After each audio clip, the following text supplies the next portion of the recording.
सोशलिस्टों ने बांधी गांठ, पिछड़े पावे 100 में 60। और ये सरकार न भूले, आपको पिछड़ों ने ही मौका दिया यहाँ बैठने का। जिस दिन पिछड़े हट जाएंगे और दलित हट जाएंगे, आपका पता नहीं लगेगा कि आप कहां पर हो।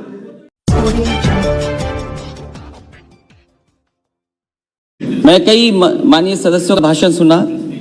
हमारे बगल में बैठी हैं सुप्रिया सुले जी, उनका भी मैंने भाषण सुना। वो कह रही कि सरकार से वो कंफ्यूज हैं, क्योंकि सरकार के एक माननीय सदस्य कुछ कहते हैं, दूसरे माननीय सदस्य कुछ कहते हैं। ये तो सदन की बात है सभापति महोदय। लेकिन अगर हम सत्ता पक्ष में बैठे लोगों की बातें सुने और उनका आकलन करें, अगर देश को सबसे ज्यादा किसी ने गुमराह किया है तो वो भारतीय जनता पार्टी ने पिछड़ों को, दलितों को सबसे ज्यादा गुमराह करने का काम किया। और सभापति महोदय, दिए साफ हो तब हम उम्मीद करेंगे कि आरक्षण बचेगा। हम तो सरकार चलती देख रहे हैं उत्तर प्रदेश में। क्या सरकार वो भारतीय जनता पार्टी की नहीं है? क्या वो भारतीय जनता पार्टी के विचारधारा के लोग नहीं है? जहां तक आज कॉन्स्टिट्यूशनल अमेंडमेंट बिल की बात है, मैं दो बातें बिल्कुल साफ कहना चाहता हूं। हम सब स्वीकार कर रहे हैं, सदन के जितने भी सदस्य हैं, ये भी अच्छा है कि स्टेट्स को मौका मिल रहा है, वो अपने आप फैसला ले सकते हैं किन जातियों को ओबीसी में शामिल करना है। लेकिन क्या एक ही जगह पर जब तक आप 50% की कैप नहीं बढ़ाएंगे तो क्या ओबीसी को पूरा अच्छा मिल जाएगा? आप एक ही कमरे में न जाने कितने लोगों को बैठाना चाहते हैं। आप कहते हैं इसी सदन में, क्योंकि ये लोकसभा छोटी पड़ रही है, हमें एक सेंट्रल व्यवस्था बनाना पड़ेगा, क्योंकि बड़ा सदन बनाना है हमें, सब आराम से बैठ सके। तो आप अपनी सहूलियत के लिए तो बना रहे हैं सेंट्रल व्यवस्था, लेकिन आरक्षण जो सबसे मूल भावना रही मंडल कमीशन की, उससे खिलवाड़ कर रहे हैं। कौन नहीं चाहता जाति जनगणना हो? माननीय सभापति महोदय, हमसे बेहतर किसी ने नहीं देखा होगा कि जातियों में नफरत अगर कोई फैलाता है तो ये भारतीय जनता पार्टी के लोग जो नफरत फैलाते हैं। मुझे याद है चुनाव मत भूलिए, इन्होंने चेहरे आगे किए, इन्होंने चेहरे आगे किए कि ये ओबीसी मुख्यमंत्री होंगे, ये ओबीसी मुख्यमंत्री होंगे, ये ओबीसी मुख्यमंत्री होंगे। लेकिन जब मुख्यमंत्री बना तो कौन बना?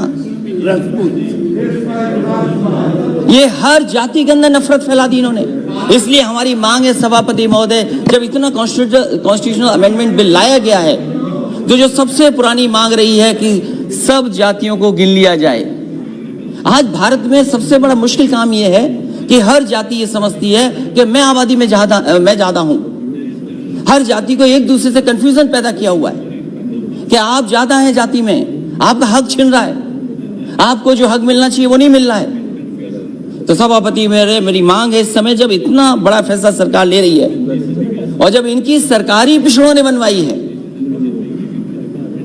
तो जाति के आधार पर जो कास्ट सेंसस है उसके जो आंकड़े हैं कम से कम जारी होने चाहिए, क्योंकि सरकार ने हजारों करोड़ रुपए खर्च किया है। ये हमारे समाज की सच्चाई है कि जाति की सीमा के अंदर ही हम रह करके काम करते हैं, उस सीमा से बाहर नहीं निकल सकते। इसलिए जो सबसे बड़ी मांग हमारी है, एक तो आरक्षण की कैप बढ़ाई जाए, 50% से ऊपर किया जाए। वो सरकार स्वीकार करेगी कि नहीं करेगी? वहां के माननीय सदस्य जो पिछड़े और दलित बैठे हैं, वो शायद इस बात को मानते होंगे कि आरक्षण बढ़ना चाहिए। लेकिन अगर एक को पद मिल जाए, एक मंत्री बन जाए, 2 मंत्री बन जाए, शायद उससे पिछड़ों का भला नहीं होने वाला। भला तब होगा जब हम इस 50% की सीमा को और आगे बढ़ा दे, तब जाकर के हमें पिछड़ों का भला होगा। मंत्री बनने से भला नहीं होने जा रहा है।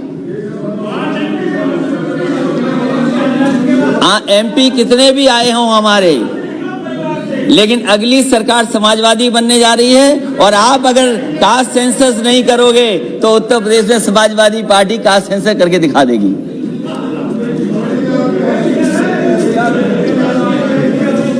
और वो नारा जो सोशलिस्टों ने दिया सभापति महोदय, क्योंकि जब 50% से आगे की बात मैं कह रहा हूं तो वो नारा हमें याद करना चाहिए। सोशल लीडर्स ने दिया कि सोशलिस्टों ने बांधी गांठ, पिछड़े पावे 100 में 60। और ये सरकार न भूले, आपको पिछड़ों ने ही मौका दिया यहाँ बैठने का। जिस दिन पिछड़े हट जाएंगे और दलित हट जाएंगे, आपका पता नहीं लगेगा कि आप कहां पर हो। इसलिए सभापति महोदय, हमारी दो ही मांगे हैं कम समय में। एक तो सीमा बढ़ाई जाए और दूसरा ओबीसी के कास्ट सेंसस के जो आंकड़े वो जारी किए हैं। बहुत बहुत धन्यवाद आपका। धन्यवाद।